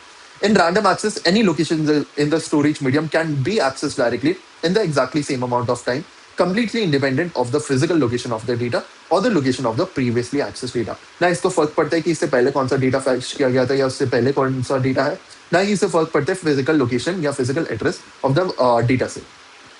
Analogy, like opening a book directly to page 150 without flipping through pages 1 to 149. ठीक है, रैंडमली तुम लोग 150 का पेज ओपन कर लेते हो एंड तुम लोग देखते हो कि तुमने ना पेज 1 to 149 तुम लोग गो थ्रू नहीं किया, तुम लोगों ने डायरेक्टली तुम लोग बीच में से बुक खोली या कोई भी एक पेज खोल लिया. That is your random access. Hardware example, RAM में ये यूज होता है एंड रोम में यूज होता है. Every memory cell has a unique electronic address and the CPU can request data from that address. Address 0xFFF, ठीक है, और 4 times F over here, quadruple F over here, in the exact same number of clock cycles. Speed, the fastest access method. This is the fastest access method that you're having. Virtually instantaneous होता है as there are no moving mechanical parts involved. These were the different data access methods. इस पे चलने से पहले I'll just show you a flow chart, okay, a diagram basically over here. ठीक है, अगर तुम लोगों को अगर याद करना हो commonly used secondary storage devices को, these are the different storage devices that you're having. ठीक है, this flow chart or this entire like diagram you can make in your exams as well. And these are some diagrams अगर तुम्हें देखना हो कि ये तुम्हारी tape reel कैसे दिखती है, tape cartridge कैसी दिखती है, तुम लोगों के advantages and all क्या होते हैं. You can go through these notes as well if you want to learn each and everything in very detail. And if you want me to prepare a very detailed lecture on this, please put it in the comments and I'll make sure to record a lecture in the detailed version for it. Currently, let's focus on the exam perspective. Okay, so computer languages में ना तुम्हारे different levels of languages आती है. Main तुम्हारी 3 levels of languages होती है, low level language, medium level language and high level language. ठीक है, अब लो लेवल लैंग्वेज जो होती है ना वो तुम्हारी एक्चुअली 2 लेवल्स का कॉम्पिटिशन होता है. काफी बार लो लेवल और जो तुम्हारी असेंबली लैंग्वेज है उनको एक ही में मर्ज कर दिया जाए या मशीन लेवल लैंग्वेज में मर्ज कर दिया जाता है. काफी बार उनको अलग अलग भी कंसिडर कर दिया जाता है. तो जो तुम्हारी मशीन लेवल लैंग्वेज होती है वो जीरोस एंड वंस होती है, बाइनरी फॉर्मेट में होती है. तो जो हमारे एंसेस्टर्स थे वो हमेशा इस बाइनरी फॉर्मेट में ही कोडिंग किया करते थे. ठीक है, सो अगर हम लोगों को आज के टाइम पे कोडिंग करनी पड़ती तो जस्ट इमेजिन हम लोगों को जीरोस एंड वंस में कोडिंग करनी पड़ती. But this is not something that is happening right now. So starting में जीरोस एंड वंस में कोडिंग की जाती थी. ठीक है, उसके बाद इवॉल्वमेंट हुई उस कोडिंग की, ठीक है, उस प्रोग्रामिंग की. तो मशीन लेवल प्रोग्रामिंग से हम लोग आए असेंबली लेवल लैंग्वेज पे. असेंबली लेवल लैंग्वेज में हमारी फॉर्ट्रन जैसी लैंग्वेजेस आई जिसमें हम लोगों ने 0, 1, 2, 3 या फिर जो हमारे बाइनरी डेटा होता था, बाइनरी कोडिंग होती थी जिसमें हम लोगों के पास जीरोज एंड वंस होते थे कि 010101 करके हम लोग कोडिंग करें, उससे हम लोग थोड़े से ऊपर आ गए। इसमें हम लोगों के पास आए letters as well as numbers, जैसे ABC 1 2 3 हो गया, AB 1 2 3 हो गया, and all stuff like that. अब असेंबली लेवल लैंग्वेज से अब ये आज के डेट में देखेंगे, अगर हम लोगों को कोई भी प्रिंट प्रोग्राम लिखना है, ठीक है, कोई भी हम लोगों को सॉफ्टवेयर बनाना है, तो विल बी सीइंग हम लोगों को ऐसे ABC 1 2 3 करके नहीं करना पड़ता है, कॉम्प्लेक्सिटी काफी ज्यादा थी इनकी। But with time we are seeing ये चीजें सिंप्लीफाई होती गई। तो ABC 1 2 3 जो हमारी असेंबली लेवल लैंग्वेज थी, उससे हम लोग और इवॉल्व होके ऊपर आए मिडिल लेवल लैंग्वेजेस पे। मिडिल लेवल लैंग्वेजेस में हमारी आई C एंड C++ वाली लैंग्वेजेस। C एंड C++ वाली लैंग्वेजेस मिडिल लेवल लैंग्वेजेस में आई, जिसका syntax also you can mention this was the involvement after assembly level languages, ठीक है। इसके बाद हम लोग देखेंगे तो हमारे पास हाई लेवल लैंग्वेज आएगी, जिसमें हम लोगों के सिंटैक्स जो है वो और इजी हो गए, ठीक है। अब हाई लेवल लैंग्वेजेस में हमारी लैंग्वेजेस आ गई, जैसे पाइथन हो गया, जावा हो गया, C# आ गया, ये डिफरेंट डिफरेंट लैंग्वेजेस आ गए, ठीक है। अब जब भी हम लोग हाई लेवल लैंग्वेज का कोड जो है वो रन करते हैं, वो पहले मिडिल लेवल लैंग्वेज में कन्वर्ट होता है, देन असेंबली में, देन हम लोगों का ये कहीं ना कहीं बाइनरी में कन्वर्ट होता है, फिर कंप्यूटर को समझाया जाता है, फिर वापस ये कन्वर्ट होता है हाई लेवल लैंग्वेज में, एंड देन हम लोगों को आउटपुट मिलता है इंग्लिश में basically. Okay, if you want to understand this in detail, make sure to access the lecture from the I button that you are seeing over here. उसमें तुम लोगों का डिटेल फॉर्मेट में फ्लो चार्ट का concept तुम लोगों को like ये complete concept of programming languages ये तुम लोगों को समझ आ जाएगा। Okay, you can go through this as well, this is the entire content that is over here. यही सारी चीज मैंने जस्ट अभी तुम्हें कंप्यूटर लैंग्वेजेस में बताई है। Flow charts and pseudo code. Okay, pseudo code is basically a type of code that you right before writing your actual code. That means तुम डायरेक्टली कोड करने के बजाय एक प्लेन इंग्लिश में, एक सिंपल लेमैन टर्म्स में एक अपना कोड लिख के रख रहे हो कि अच्छा ठीक है, ये मेरा इंस्ट्रक्शन होगा, ये पहले स्टेप होगा। जैसे फॉर एग्जांपल तुम लोगों को व्हाइल लूप बनानी है, तुम लोगों को फॉर लूप बनानी है, या तुम लोगों को लेट से चेक करना है एज, ठीक है, लेट से तुम लोगों को चेक करना है कि कोई जना वैलिड है या नहीं है वोटिंग के लिए, ठीक है। You need to check that out. Okay, so basically how you would do that is कि लेट से मैं पूरा प्रोसेस जो है वो सोच रहा हूँ। अगर मुझे एज चेक करनी है, मुझे एक इनपुट लेना पड़ेगा। So I first of all put age, ठीक है, कि मुझे take user input of age, ये चीज सबसे पहले पुट की। तो अब मुझे चेक करवाना पड़ेगा, if age is greater than equal to 80 then show or then display the user is valid for voting. If और या फिर एल्स, ठीक है, एल्स दैट मीन्स अगर वो वाली कंडीशन ट्रू नहीं हुई तो हम लोग एल्स पे आ जाएंगे, फॉल्स में आ जाएंगे। तो दैट मीन्स अगर हमारी इफ 18 से ग्रेटर नहीं होती है एज या उसके बराबर नहीं होती है तो एल्स में आ जाओ, और एल्स में हमें शो कर रहा है you are not valid for voting. तो ये पूरा मैंने प्लेन इंग्लिश में लिखा है, ये कोड में अभी मैं नहीं लिख रहा हूँ। I am writing in simple English, plain English over here, ठीक है। तो सिंपली अगर मैं इसे लिख रहा हूँ, that is my pseudo code over here, जिससे मुझे पता चल जाएगा कि अच्छा ठीक है, इस टाइप से मैं इसे कोड कर सकता हूँ। अब ये वाला जो सूडो कोड है ना, तुम एक पाइथन डेवलपर को दे दो, जावा डेवलपर को दे दो, C++ के डेवलपर को दे दो, हर जना इस प्लेन इंग्लिश को समझ जाएगा। एंड अपने अपने सिंटैक्स के हिसाब से, पाइथन का सिंटैक्स अलग होगा तुम लोगों का जावा का सिंटैक्स अलग होगा, तुम लोगों का C++ का सिंटैक्स अलग होगा, उसके अकॉर्डिंग वो उसे प्रॉपरली कोड कर देगा। Flowcharts and pseudocode representing algorithms, flowchart and pseudocode. Before writing a program in a specific language like C, programmers must design the logic. ठीक है, अभी flowchart पे आते हैं।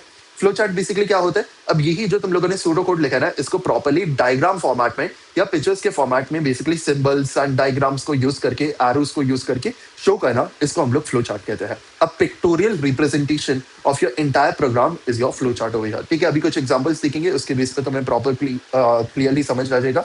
फॉर एग्जाम्पल, अगर तुम्हें पास और फेल का एक प्रोग्राम बनाना है, तो सबसे पहले you will have this start over here, ठीक है। यहाँ से तुम स्टार्ट करोगे, यहाँ पे तुम्हारा स्टॉप हो जाएगा। If you want to understand these symbols as well, make sure to access the lecture from the I button. उसमें मैंने डिटेल में बता रखा है तुम्हें हर सिंबल की क्या मीनिंग है, कहाँ पे कौन से सिंबल यूज किए जाते हैं।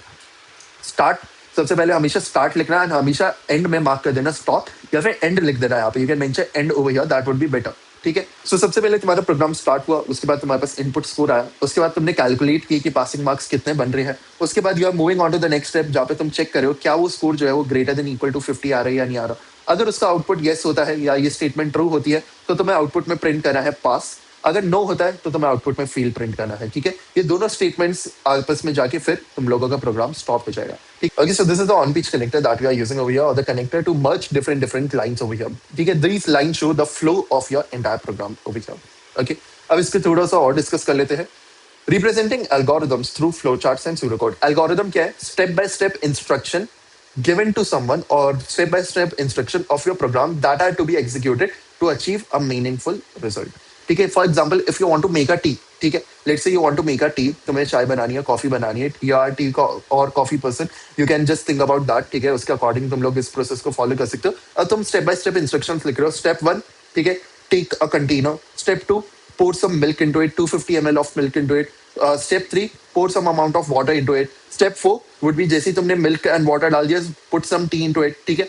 एक स्टेप तुम लोग स्टार्टिंग में या एंड में कहीं पे भी मेंशन कर सकते हो. Okay, make sure to put it in the starting, take a container and turn on the gas or turn on the stove. Okay, then put your milk and then put your like water in it, then put the tea in it, then add sugar as per your taste, then let it boil. Okay, and stir it if you want in between, and let it boil for let's say 2 minutes or 3 minutes. उसके बाद you need to like refine it. ठीक है, तुम लोगों को basically छन्नी से proper उसे छानना होगा. You need to refine it properly or filter it out, and उसके बाद serve करना है properly, and उसके बाद you need to mark the end of it as well. Okay, so this is a very simple example of your algorithm. Before writing a program in a specific language like C, programmers must design the logic. An algorithm is a step-by-step procedure to solve a specific problem. Algorithms are language independent and are typically represented using pseudocode or flowcharts over here. Pseudocode or your fake code as an informal, plain English description of an algorithm. It uses the structural conventions of programming languages like if, else, or while loops, but omits strict syntax rules like missing semicolons, exact variable declaration. It is meant for human reading. ठीक है, इसमें basically the meaning है कि यहाँ पे तुम लोगों का सिंटैक्स जो है वो नहीं फॉलो होगा, वो ओमिट कर दिया जाएगा कि तुम लोग प्रॉपर्ली सेमीकॉलन्स लगा रहे हो या कॉलन्स लगा रहे हो या फिर कैपिटल लेटर्स में लिख रहे हो या स्मॉल लेटर्स में लिख रहे हो. ठीक है, अपर केस लोअर केस में लिख रहे हो, वो सारी चीजें फॉलो नहीं होती है. It is written in simple plain English, but इसमें जहाँ पे तुम देखोगे इफ एल्स वगैरह कंडीशंस यूज की जाती है, व्हाइल फॉर लूप्स यूज की जाती है. Example, finding the largest of two numbers, start, input number one, number two.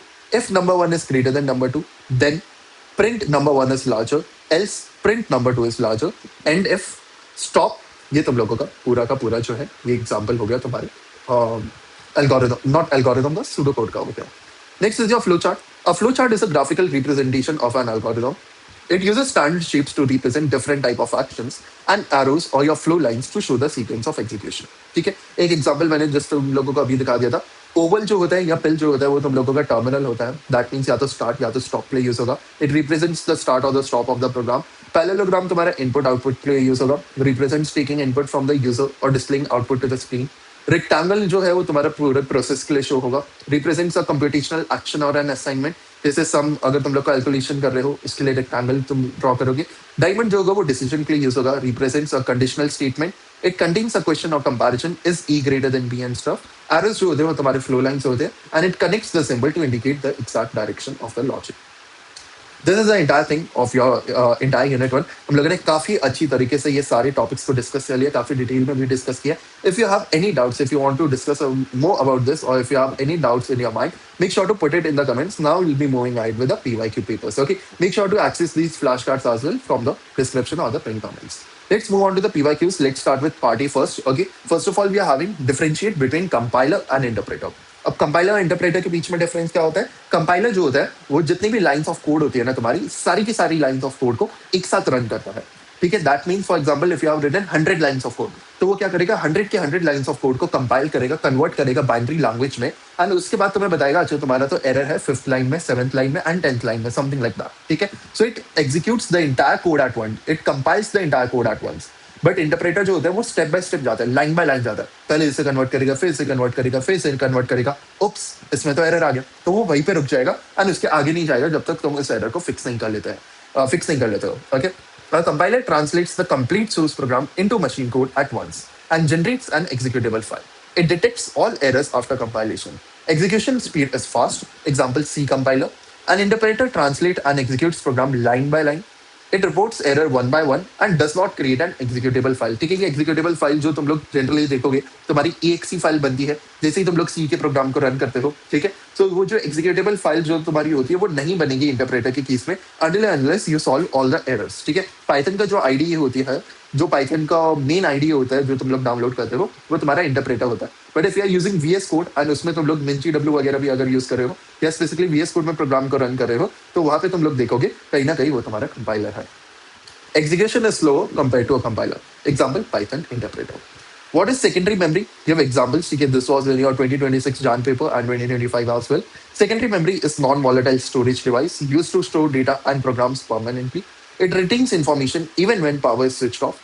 It has larger storage capacity and lower cost. ठीक है, secondary memory क्या है, क्या उसकी advantages है, क्या उसकी disadvantages है. It has larger storage capacity and lower cost than primary memory, but slower access speed because it is externally located. Okay, it is not located within the CPU, inside the CPU. Secondary memory is used for backup and long-term storage. Examples हो गए तुम्हारे hard disk हो गया, solid state drive हो गया, CD हो गया, DVD हो गया, एंड मैग्नेटिक टेप हो गया. What is the role of cache memory in a computer performance? Cache memory जो होती है वो बेसिकली तुम लोग देखोगे तुम्हारे फोन्स में काफी ज्यादा होती है. ठीक है, तुम लोग अगर स्टोरेज में जाओगे तुम लोगों को दिखेगा, या ऐप के इन्फो में जाओगे तुम लोगों को कैश मेमोरी वहां पे दिखेगी. बेसिकली वो क्या होता है, जब भी तुम ऐप्स को लोड करते हो ना, उसमें जो कॉन्स्टेंटली होने वाले ऑपरेशन होते हैं, कॉन्स्टेंटली परफॉर्म होने वाले ऑपरेशन होते हैं, उसको वो स्टोर करके रख लेता है सो दैट उसे बार बार उसे लोड ना करना पड़े. ठीक है, जो तुम्हारी कुछ amount of like cash memories होती है तुम्हारे लैपटॉप में भी, मैक में भी, या तुम्हारे विंडोज सिस्टम में भी, उसमें भी यू विल सी कि there are some sort of junk files that you are having over there, जिसमें बेसिकली तुम्हारे जो ऐप लोडिंग टाइम है उनको रिड्यूस करने के लिए कुछ अमाउंट ऑफ डेटा जो है वो सेव कर लिया जाता है, वो स्टोर कर लिया जाता है, ताकि वापस बार बार वो कैलकुलेशंस परफॉर्म ना करनी पड़े एंड वो ऐप जो है वो फिर से ज्यादा अच्छे से, ज्यादा बेटर टाइम, ज्यादा कम टाइम में लोड हो जाए. Cache memory is a small, high-speed memory located between CPU and main memory. It stores frequently used instructions and data to reduce the access time. Since cache memory is faster than the RAM, the CPU can retrieve information quickly, improving overall system performance and execution speed. It minimizes delays caused by repeated access to main memory and increases efficiency in processing operations. Define the role of control unit in processing operations. ठीक है, it is a component of the CPU. CPU के अंदर होता है and it controls and coordinates all operation of a computer system. जितने भी operations होते हैं वो सारे control और coordinate हमारे CPU करता है. It fetches instructions from memory, decodes them, and directs other components to execute those required operations. The CPU manages data flow between ALU, memory, and input-output devices.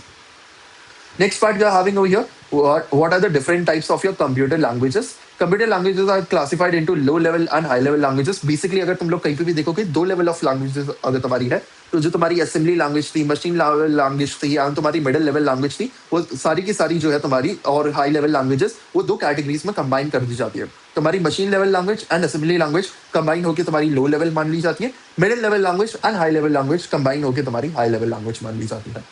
So there are two types. If you are broadly classifying it, if you are like diving deep into it, you'll see there are mainly four categories or three categories: high level, middle level, and low level.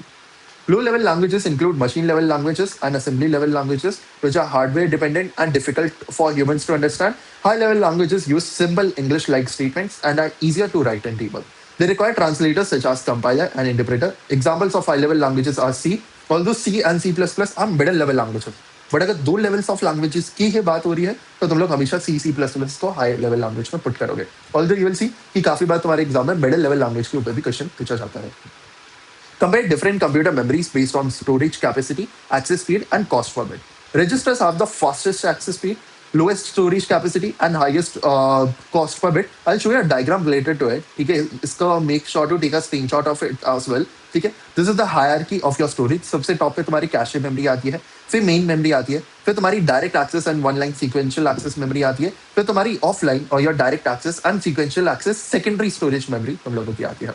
And at the very end, you are having your CD, jukebox, or tape library type of storage units over here. Okay.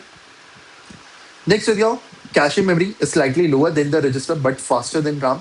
PRAM, or basically your primary memory, not your PRAM over here. RAM has moderate speed and capacity with medium cost. Secondary memory provides very large storage capacity at low cost but has low speed over here. Okay. What are the differences between CPU and ALUs? ALU जो होता है वो component ही होता है CPU का. CPU is the main processing component of a computer that controls and executes instructions. It consists of ALU and registers. ALU is a part of the CPU responsible for performing arithmetic operations like addition, subtraction, and logical operations like and or. CPU controls complete processing while ALU performs only calculations and logical discussions. Next is your what is assembler? An assembler is a system of software that converts assembly language programs into machine level language. Assembler क्या करता है basically तुम्हारा convert करता है तुम्हारे assembly language program को. ठीक है, बेसिकली जैसे तुम्हारा कंपाइलर कंपाइलर होता है जो तुम्हारे middle level languages and high level languages को कन्वर्ट करता है. असेंबलर जो होता है तो तुम्हारी असेंबली लेवल लैंग्वेजेस को मशीन लेवल लैंग्वेज में कन्वर्ट करता है.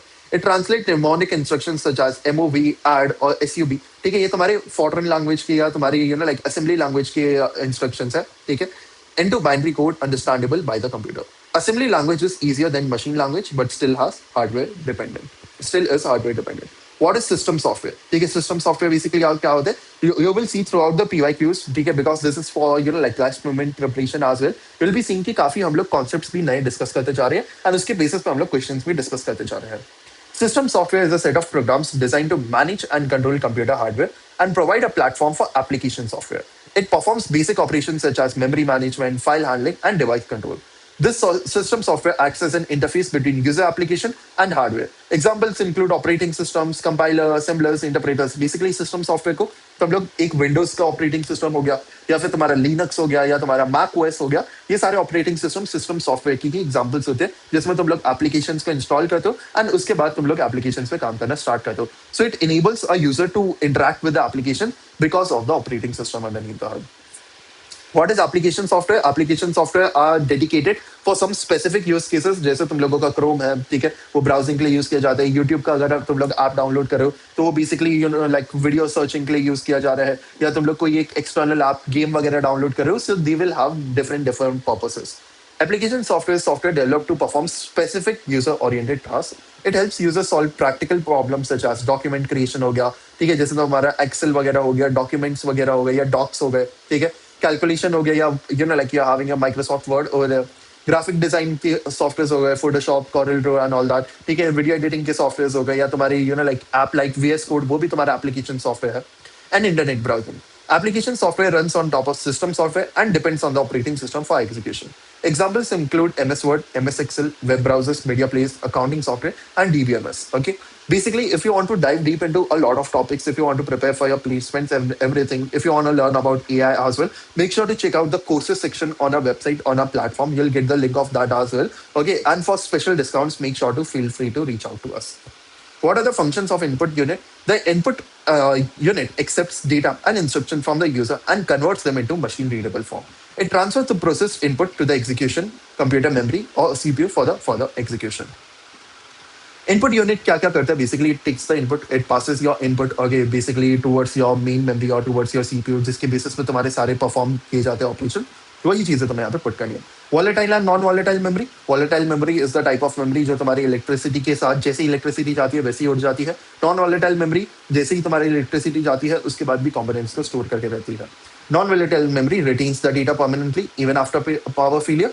Volatile memory loses stored data when the power is supplied, when the power supply is switched off. What is microprocessor? A microprocessor is an integrated circuit that performs arithmetic, logic, and control operations of a computer. It acts as the brain of the system and executes program instructions stored in a memory. A microprocessor contains ALU, control unit, and registers on a single chip. What is primary memory? It is the main memory of a computer. इसके दो types तुम बता सकते हो, RAM and ROM. It stores currently running programs, instructions, and data required for processing. Primary memory provides fast access speed but limited storage capacity. It includes RAM and ROM. Explained how RAM, ROM, and CPU interact with each other. CPU executes the instruction and controls all the processing activities in a computer. RAM जो होता है वो तुम्हारे temporary storage के लिए use किया जाता है, and it stores program and data currently in use, allowing quick access by the CPU. रोम जो होता है वो तुम्हारे परमानेंट इंस्ट्रक्शंस के लिए यूज किया जाता है एंड वो बूट प्रोग्राम्स को स्टार्ट करने के लिए रिक्वायर्ड होता है. During operation CPU fetches instructions on the RAM, processes data, and communicates with input-output devices. ROM initializes the system while RAM supports the active execution. Next is explain how read-write operations work. Is carried out in an optical disk. In an optical disk, data is read and written using laser beams. During writing, a high-intensity laser creates tiny pits on the disk surface representing binary data. During reading, a low-power laser detects reflection from bits and lands onto appropriate stored information. Optical disks rotate at high speed and reflected light is converted into digital signals for processing by the computer system. What do you understand by software? Again, we are having the same thing. Discuss its type. Software is a collection of programs. जो software होता है ना, that is commonly a collection of programs. जैसे तुम लोग अगर Windows OS को भी consider करोगे, वो भी तुम्हारा collection of programs होता है. Different छोटे-छोटे programs लेके जाते हैं जिनको combine करके एक तुम्हारा software बनता है. It enables user to interact with the hardware and execute operations efficiently. Software is mainly classified into system software and application software. System software manages hardware and system resources, while application software performs user-specific tasks. Next thing you are having over here, define flowchart. List important reasons for using flowchart. It is a graphical representation of an algorithm or process using standard symbols connected by arrows. It shows the sequence of operations clearly and systematically. Flowcharts helps in understanding program logic, simplifying problem solving, and improving communication among programmers. They assist in debugging, program planning, and documentation. Flowcharts also make complex processes easier to analyze and modify. Advantages and disadvantages क्या है तुम्हारे pseudocode के? Pseudocode is an informal method of representing algorithms using simple English-like statement. Its advantages include easy understanding होती है, simple debugging होती है, improved planning होती है, and language independence, किसी language पे dependent नहीं है. It helps programmer develop logic before coding. Pseudocode की disadvantages क्या क्या होती है कि it lacks the standard syntax. It is enabled to execute directly on a computer. Directly तुम लोग pseudocode को रन नहीं कर सकते हो, तुम्हें उसे proper syntax के साथ लिखना पड़ेगा. Python, Java, C, C++, जिस भी language में तुम लिख रहे हो. And these are the main disadvantages of your pseudocode. Why is C language called middle level language? C language is called middle level language because it combines features of both high and low level languages. It provides high level programming features such as functions, loops, and portability, while also supporting low level operations like memory access using pointers and bitwise operations. Due to this combination, C can be used for both application software development and system programming such as operating systems. Describe various symbols used in a flowchart. तो हम लोगों ने जो symbols discuss किए थे जैसे parallelogram हो गया, rectangle हो गया, oval हो गया, ठीक है, वो सारी चीजें तुम लोगों को यहाँ पे mention करनी है. Explain SRAM and DRAM with storage methods, speed, cost, power consumption and applications. ठीक है, SRAM your static RAM, DRAM your dynamic RAM over here. ठीक है, SRAM stores data using flip flops. It is made of transistors. It does not require periodic refreshing to retain data. It is very fast and provides high access speed to the CPU. However, it is expensive because it requires more transistors per memory cell. Application है cache memory में use होता है, CPU registers में use होता है, and high speed buffer memory में use होता है. DRAM you are having over here, it uses capacitors. Okay, since capacitors gradually lose charge, DRAM requires continuous refreshing to maintain data. Applications क्या क्या है तुम्हारे डी राम की? मेन मेमोरी में use होता है, राम में यूज होता है, एक्चुअल राम में, ग्राफिक्स मेमोरी में यूज होता है, and large capacity memory modules में यूज होता है. कंपैरिजन अगर तुम लोग देखोगे, feature that is a storage method, इसमें फ्लिप फ्लॉप, इसमें कैपेसिटर्स. स्पीड जो होती है एस राम की फास्टर होती है, डी राम की स्लो होती है, एंड रिफ्रेशिंग इसमें रिक्वायर्ड नहीं होती, इसमें रिक्वायर्ड होती है. Cost comparison, expensive, this is cheaper, your DRAM is cheaper. Capacity इसमें कम होती है in your SRAM, in your like DRAM higher होती है. Power consumption SRAM में कम होता है, DRAM में ज़्यादा होता है. And applications में you will see cache memory and main memory over here. Explain von Neumann architecture, instruction execution cycle and limitations. ठीक है, so properly तुम्हें von Neumann architecture का diagram जो मैंने तुम लोगों को show किया था, वो तुम लोगों को बनाना है. उसके बाद you need to mention the components, input unit, output unit, memory unit, ALU and CU you have it. Instruction execution cycle में तुम्हें सबसे पहले fetch cycle, then decode cycle, then execute cycle explain करा कि फिच साइकिल में CU जो है वो तुम्हारे इंस्ट्रक्शंस को फिच करेगा, फिर उसे डीकोड करेगा, फिर प्रॉपर्ली एएलयू जो है उसे एग्जीक्यूट करेगा. एडवांटेजेस क्या क्या है? सिंपल डिजाइन है, इजी इंप्लीमेंटेशन है, एंड एफिशिएंट प्रोग्राम स्टोरेज है. लिमिटेशंस क्या है? बॉटलनेक को बेसिकली तुम्हें हमेशा वॉन न्यूमैन आर्किटेक्चर में, हमेशा लिमिटेशन में तुम लोगों का वॉन न्यूमैन आर्किटेक्चर का बॉटलनेक ही आएगा. Data and instruction share the same memory and bus. CPU speed becomes limited by memory access speed. Simultaneous transfer of data and instruction is not possible. दोनों चीजें एक साथ नहीं ट्रांसफर हो सकती है. Performance decreases for high speed application. या तो पहले डेटा ट्रांसफर होगा, या तो पहले मेमोरी ट्रांसफर होगी, या दोनों एक एक करके ट्रांसफर होगी. दोनों एक साथ नहीं ट्रांसफर हो सकती है. Despite limitation, von Neumann architecture remains widely used because of its simplicity and flexibility. Explain block diagram of computer and function of its components. अब इस केस में मैंने तुम्हें जो second diagram दिखाया था, that I showed you over here in the notes over here, वो तुम्हें diagram basically बनाना है. I hope तुम लोगों ने उसका properly screenshot ले लिया होगा. ठीक है, that is the block diagram of your computer system that you need to make whenever it is asked in any specific exam over here. Okay, this is the diagram that you need to make. सबसे पहले ये having input unit को explain करना है, CPU को explain करना है, उसके अंदर के कंपोनेंट्स एएलयू एंड सीयू को एक्सप्लेन करना है, मेमोरी यूनिट को एक्सप्लेन करना है, उसके अंदर भी having your primary memory and your secondary memory over here, primary storage and secondary storage. इन दोनों चीजों को तुम्हें यहाँ पे एक्सप्लेन करना है. Then you need to explain about the output unit as well, and इस पूरे फ्लो को एक्सप्लेन कर दो कि इनपुट आता है इनपुट यूनिट के थ्रू, देन तुम लोगों के सीपीयू में प्रोसेसिंग होती है, उसके अकॉर्डिंग डेटा फेच होता है. ठीक है, उसके बाद फिर तुम्हारा आउटपुट यूनिट में जाता है, एंड उसके बाद तुम्हारा कहीं ना कहीं डेटा शो होता है. Okay, explain memory architecture of computer in detail. अब इसमें मेमोरी आर्किटेक्चर हमें बता रहे हैं, जिसमें हम लोगों को बेसिकली मेमोरी हायरार्की मैंने जो तुम लोगों को दिखाई थी, वो डायग्राम तुम लोग यहाँ पे ड्रॉ कर सकते हो. रजिस्टर सबसे पहले आ जाएगा, they are the fastest memory units located inside the CPU. फिर तुम्हारा कैशे मेमोरी आ जाएगा, it is the highest speed memory placed between CPU and RAM. Primary memory आ जाएगा, फिर तुम्हारा it is directly accessible by the CPU. इसके types तुम लोग मेंशन कर सकते हो, RAM and ROM. Secondary memory आ जाएगा, इट स्टोर्स डेटा परमानेंटली. इसके examples would include your hard disc, SSD, optical disk and pen drive. Then you can compare them as well. Memory type, register, speed highest, capacity lowest, and cost highest. Memory type cache, इसमें high होता है speed, इसमें लो होती है capacity and cost इसका काफी ज्यादा होता है। रैम का तीनों चीजें मॉडरेट होती है एंड सेकेंडरी स्टोरेज में speed is low, capacity is very high and the cost is very low. The importance of all of these things is this entire memory part is it improves system performance, reduces CPU waiting time, and provides permanent data storage.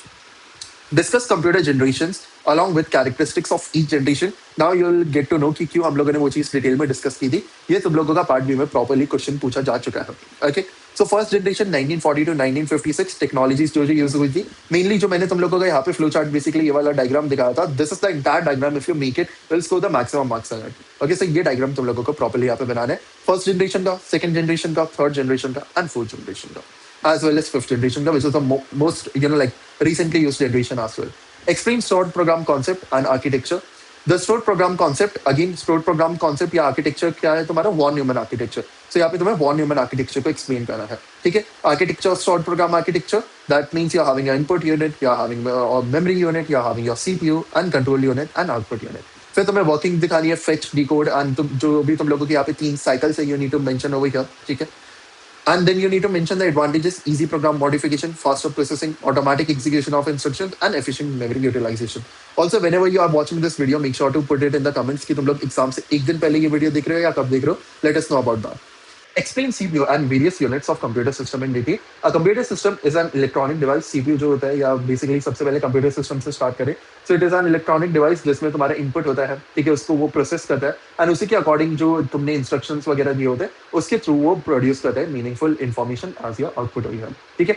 अब जो तुम्हारा computer system होता है इसमें different different units होते हैं, input unit होता है, आउटपुट यूनिट होता है, सीपीयू होता है, मेमोरी यूनिट होता है। अब इसमें हमें सीपीयू बताना है, उसके डिफरेंट डिफरेंट यूनिट्स होते हैं वो बताने हैं। That means you are having your ALU, you are having your CU, ठीक है, उसको तुम्हें अच्छे से बताना है। और तुम लोग functional units of a computer system को भी आप एक्सप्लेन कर सकते हो, input unit, memory unit, CPU and your output unit हो गया।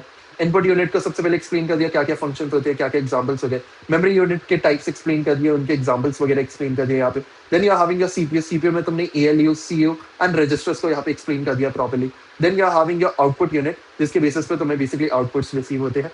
Then you are mentioning working of a computer system, user enters data through input devices, data is stored in the memory, CPU fetches instruction from the memory, ALU performs the required operation, CU controls all the activities. ये तुम्हारा CPU है, ठीक है, ये 3 steps तुम्हारे CPU के हैं basically. Process results are sent to the output devices.